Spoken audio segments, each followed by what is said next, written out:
Olá, vamos iniciar mais um programa Conexão Saúde da Universidade de Santo Amaro. O tema hoje escolhido, de extrema importância social, é sobre disfunção sexual masculina. Para esse assunto, eu convidei Mário Paranhos, médico urologista, assistente doutor da Divisão de Urologia da Faculdade de Medicina da Universidade de São Paulo. Também o Dr. Mário é coordenador do Hospital Regional Sul, coordenador da Urologia, e autor de um livro que trata desse assunto, um livro médico intitulado Disfunção Sexual, Diagnóstico e Tratamento, publicado já em 2005. Atualmente, o Dr. Mário Paranhos também colabora na Sociedade Brasileira de Urologia, como presidente da Central de Eventos. A Sociedade Brasileira de Urologia é muito importante em nosso meio, muito ativa, com inúmeros eventos científicos. Mário Paranhos, muito obrigado pela sua presença no programa Conexão Saúde. Maurício, quem agradece sou eu, estar na sua presença me honra muito e espero poder conversar com você, sem dúvida nenhuma, sobre um assunto dos mais palpitantes e que é dos mais importantes para a população geral, como nós vamos, durante o programa, esclarecer. Mário, nós como médicos urologistas, nós temos um entendimento que os médicos precisam saber mais sobre a saúde sexual. As universidades em nosso país precisam ensinar mais sobre a sexualidade. Você não acha? Qual que é a sua opinião sobre isso? Minha opinião básica sobre o conhecimento da medicina sexual, Maurício, é que hoje em dia os médicos têm pouco desse conhecimento. Infelizmente, as necessidades gerais da população não são atendidas no que diz respeito à sexualidade e alterações da saúde sexual, exatamente porque a maioria dos médicos não tem um conceito muito bem firmado sobre o que é saúde sexual. A saúde sexual é uma das coisas mais importantes da vida, não só do homem, mas da família. Porque quando o homem tem alguma alteração, algum problema relacionado com a sua vida sexual, existe uma perda de qualidade de vida muito grande. Então, nós médicos, principalmente nós médicos urologistas, temos obrigação de verificar e atualizar nossos conhecimentos para que nós possamos dar um melhor atendimento nesse nível aos nossos pacientes. Então, saber ajudar quem tem uma alteração a nível de sexualidade ou de disfunção sexual é uma obrigação do urologista atual. Mário, eu gostaria de comentar uma publicação do livro Descobrimento Sexual do Brasil, da professora Carmita Ábido, inclusive da Faculdade de Medicina da USP, que ela publicou em 2004, esse livro que retrata mais ou menos 6.000 pessoas entrevistadas no Brasil, 3.000 homens, e com uma série de condições que eu fiquei surpreso, né?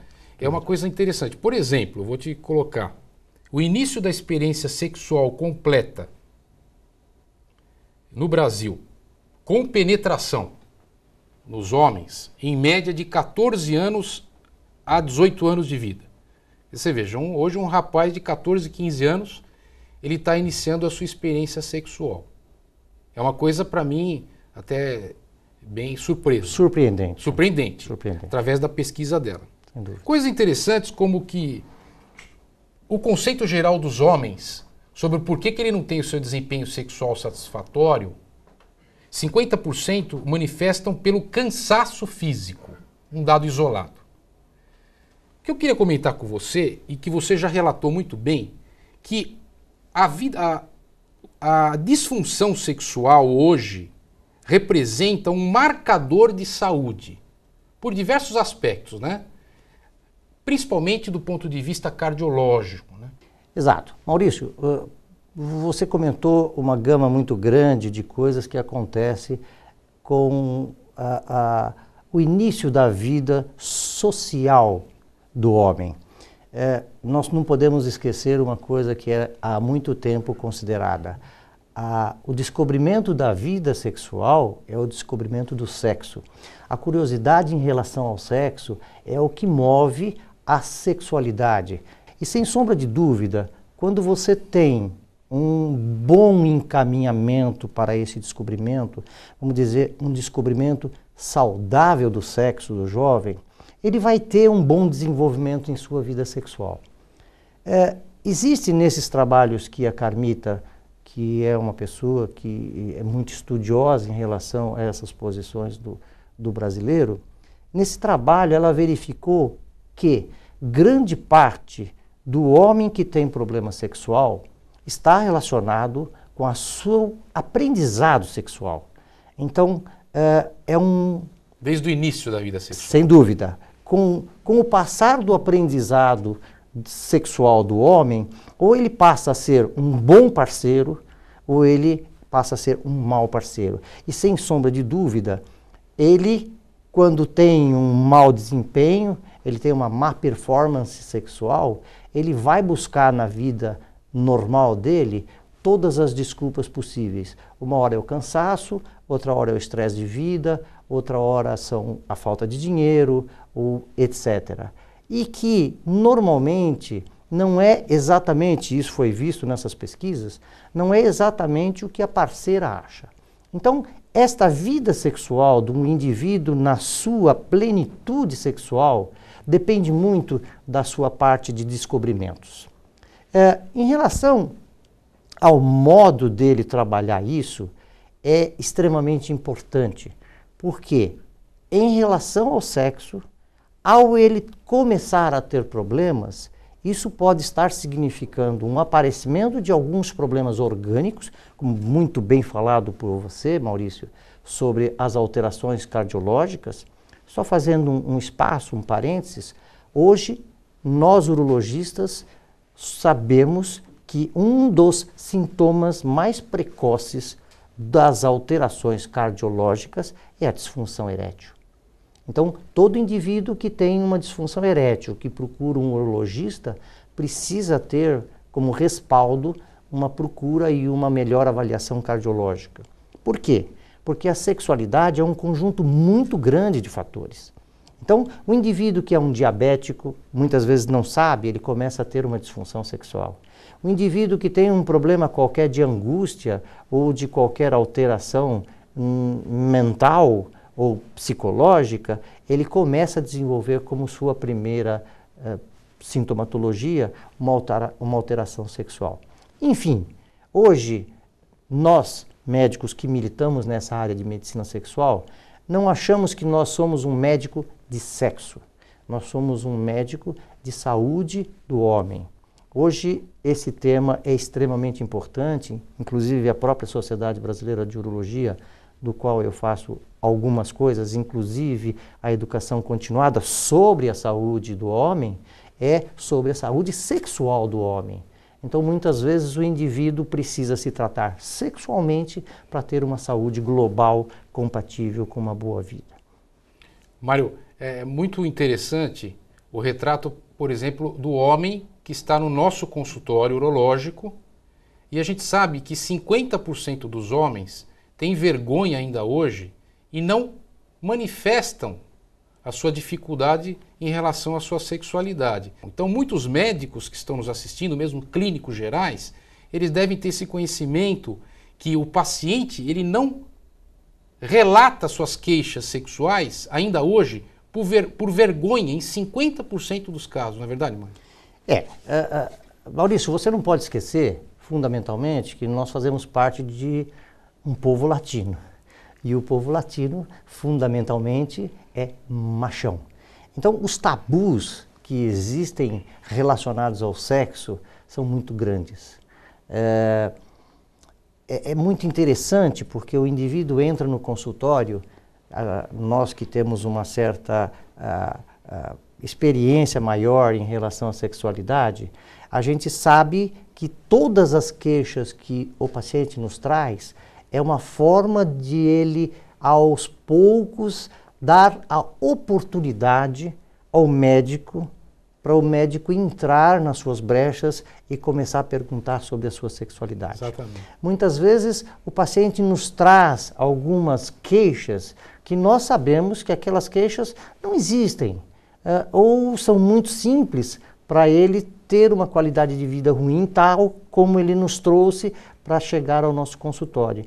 Então, fundamentalmente que nós médicos aprendamos a devagarzinho ir tirando as informações do paciente, fazendo com que os pacientes tenham a possibilidade de, num bate-papo um pouco mais amigável, uma abertura maior, como uma conversa de botequim. Uma conversa na qual ele possa falar com os amigos de suas queixas mais corriqueiras sobre a sua sexualidade. E são muitos, Maurício. Nós sabemos que, infelizmente, a metade dessas coisas acabam não sendo conseguidas ser acessadas por nós médicos. Eu tenho um grande truque por isso. Eu normalmente gosto, eu faço uma característica de clínica na qual eu tenho pacientes a longo prazo. Mas os novos pacientes que chegam com queixas da sexualidade, em primeiro lugar, eu procuro conhecer a esposa. E sempre nós nos deparamos com duas histórias. É a história do marido que não tem absolutamente nada, que foi lá simplesmente fazer exames de próstata, como eles falam, ou fazer os seus exames normais.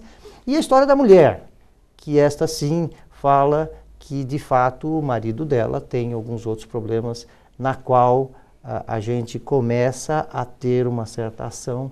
E sem sombra de dúvida, é extremamente gratificante, Maurício. Estou conversando com o médico urologista e professor Mário Paranhos sobre o tema disfunção sexual masculina.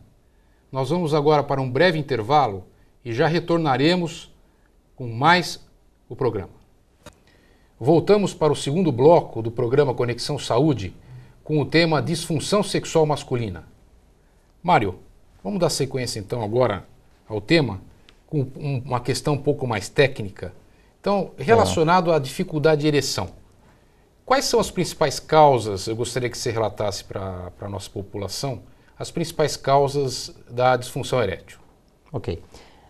Maurício, eu quero frisar antes de mais nada que a disfunção erétil é uma doença multifatorial. Não existe um fator único que leve a essa alteração da disfunção erétil, que, como você sabe, que todo mundo sabe, é a dificuldade de ter ou manter uma ereção o suficiente para ter a penetração. As principais causas que hoje nós encontramos são as doenças crônicas degenerativas. É a diabetes, que é a grande vilã.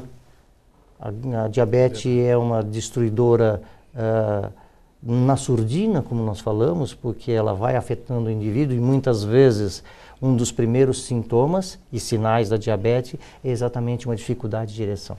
É a hipertensão arterial, são as doenças arteriocoronarianas, são as doenças degenerativas de rim, algumas insuficiências renais são bastante rápidas e levam à dificuldade de ereção. E existe, sem sombra de dúvida, o fator psicológico, a alteração psicológica que leva à dificuldade de ereção. Quando ela não é a preponderante, ela sempre está presente, porque o indivíduo começa a evidenciar essa dificuldade de ereção e ele começa a desenvolver algumas alterações psicológicas. É importante que a gente tenha em mente, nós médicos, que o diagnóstico da disfunção erétil é eminentemente clínica. 95% do diagnóstico é feito com a história clínica, uma história clínica, como eu já falei, saudável, num bate-papo bastante aberto com o paciente, ele vai comentando as suas alterações e você fecha com o diagnóstico de ereção, dificuldade de ereção ou disfunção erétil. Quando você tem algum dos problemas que eu comentei, diabetes, etc., você tem que tratar essa patologia, essa doença de base. Você sanando essa dificuldade, o indivíduo retorna. Deixe-me lembrá-lo, uma das coisas mais importantes que não é muito levado em consideração pela medicina, são os hábitos de vida. O hábito de vida hoje é fundamental para o quadro de ereção. A disfunção erétil é relacionada com os maus hábitos de vida. Comer em excesso, beber em excesso, fumar. Fumar é extremamente prejudicial à ereção. Todos os hábitos que são estressantes, que infelizmente quem vive numa cidade como nós, vivemos numa cidade grande, não consegue escapar. Então, todos esses fatores, como hábitos de vida, são tão inimigos quanto as doenças de base. Claro que quando o indivíduo vem num consultório urológico, nós já aproveitamos para pedir alguns outros exames, mas não são necessários para o diagnóstico em si da disfunção erétil. Então, você pede alguns exames laboratoriais, você pede os níveis hormonais para ver se ele não está com uma dificuldade de envelhecimento hormonal. Uma queda da testosterona, uma queda da testosterona, por exemplo, que não é relacionada com a ereção. É muito controvertido alguns trabalhos mais recentes, mas nós temos muito mais demonstrando... Mas relacionado ao libido, né? Exatamente. A testosterona prazer sexual. É relacionado com o prazer e com o desejo sexual. Desejo sexual. Normalmente, quando você tem um indivíduo no consultório, que você pede os níveis hormonais, ele pode estar até com os níveis hormonais baixos, mas não tão baixos o suficiente para, como um paciente que é operado ou feito um tratamento para câncer de próstata, que nós usamos os inibidores desses hormônios, né? Então, normalmente, nós não levamos em consideração o nível hormonal na disfunção erétil, assim, de grande importância. É muito mais importante o nível de glicose, como eu te falei, que é o diagnóstico da diabetes, os níveis dos outros elementos, por exemplo, colesterol e etc., você os utiliza mais para verificar a saúde cardiológica e das artérias em si. E sobrou 5%, Maurício, dos pacientes que necessitam de algum outro exame um pouquinho mais invasivo, um pouquinho mais caro, um pouquinho mais especializado. Então, esses 5% não devem seguir a regra. Nós sabemos que existe no mercado algumas pessoas, alguns médicos, que se utilizando dessa angústia muito grande que o paciente que tem alterações sexuais é movido, ele chega ao consultório querendo fazer tudo. Então, é um desperdício muito grande de dinheiro e de aspectos químicos, aspectos de irradiação, fazendo exames que normalmente não são úteis no diagnóstico exato da medicina sexual ou da disfunção erétil. Mário, eu gostaria que você agora complementasse especificamente sobre o tratamento da dificuldade da ereção. Sim. Tratamento, Claro. medicamentoso, sobre autoinjeção e sobre cirurgia, de uma forma um pouco resumida, Claro. por nossa questão de tempo, e depois uma pincelada sobre uma queixa que é extremamente importante: 1 a cada 4 homens tem ejaculação rápida. Maurício, o tratamento da disfunção erétil hoje é muito disseminado. Você passa basicamente por 3 métodos. São os medicamentos via oral, que existem hoje em dia vários comprimidos, que são os inibidores das fosfodiesterase número 5. São as pílulas do sexo. Então, elas agem no indivíduo favorecendo a ereção. Elas não causam uma ereção, elas facilitam a ereção. Então, o indivíduo usa um medicamento, toma o medicamento e depois de um determinado tempo, que varia dependendo da formulação química e da droga usada, depois de um determinado momento, com o uso de o indivíduo ser atiçado, ser desenvolvido para o sexo, ele libera uma série de coisas relacionadas à química da ereção e tem a ereção. Diferentemente desta outra linha de medicamentos, que são os medicamentos injetáveis.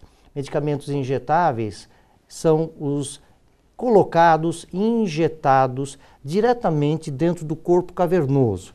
O pênis tem como se fossem 2 tubos dentro dele, chamados corpos cavernosos, que são corpos que se enchem de sangue e esse enchimento de sangue é que causa a ereção. Então, este outro tratamento são drogas vasoativas que se injeta dentro desses corpos cavernosos que desenvolve uma ereção que dura determinado tempo, de 1 hora e meia, 40 minutos. Depende da droga, depende do indivíduo, depende de uma série de circunstâncias. É plenamente satisfatório porque, para a grande maioria dos pacientes que usam esse tipo de método, Maurício, eles são altamente eficazes. Quando você tem pacientes com alterações importantes, no qual o medicamento via oral, que são os comprimidos, medicamento injetável, que são esses vasoativos, não resolvem, você tem a terceira via, que seria a colocação de prótese.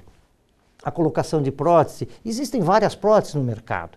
Existem as próteses maleáveis ou semirrígidas, que são mais baratas, que são mais simples. Seriam como um tubo de silicone com uma alma, que a gente chama, com um centro de metal, que, colocado dentro desse corpo cavernoso, através de uma cirurgia, leva ao indivíduo ter a possibilidade de ter a penetração. Ok? Existem também, é muito famoso, para quem ouve piadas de botequim, etc., que existe uma prótese dessa que é formada de um mecanismo hidráulico que você, ao usar uma bombinha, que normalmente é colocada dentro do escroto, Maurício, ao ele apertar essa bombinha, ele bomba para dentro da prótese um líquido que está num determinado reservatório e esta prótese que estava totalmente flácida, ela tem uma ereção, facilitando tanto quanto a outra prótese que é rígida, ao indivíduo ter a penetração e a sua relação sexual. Eu gostaria de lembrar uma coisa bastante importante. Eu acabei de... um trabalho meu feito lá na Universidade de São Paulo, junto aos pacientes com alterações, eu levantei o uso das próteses dentro das dificuldades sexuais, dentro da disfunção erétil. O indivíduo tem um grande percentual de possibilidade de ficar satisfeito. Eu cheguei a níveis de 85% de satisfação com a utilização da prótese. Tanto no que diz respeito, vamos dizer, no quesito de possibilidade de ter sexualidade, de ter a sua relação sexual, quanto a saber esconder a prótese, ter vida normal, o indivíduo andar na rua, porque a ideia muitas vezes demonstra que eu vou colocar uma coisa e aquilo todo mundo vai perceber que eu estou com prótese, assim, ok? E as mulheres também acompanham esse nível de satisfação, chegando a mais de 80% de satisfação com os homens que têm isso, ok? Esse seria basicamente o método de tratamento da disfunção erétil. Eu acho que nós vamos deixar a ejaculação rápida, falta de ejaculação, para o nosso próximo programa. Eu queria, Mário, realmente agradecer a sua presença mais uma vez aqui no programa Conexão Saúde. Viu? Quem quiser enviar uma mensagem, se comunicar com o professor Mário Paranhos, por favor, utilize o e-mail marioparanhos@uol.com.br. E assim nós encerramos mais um programa Conexão Saúde. Muito obrigado.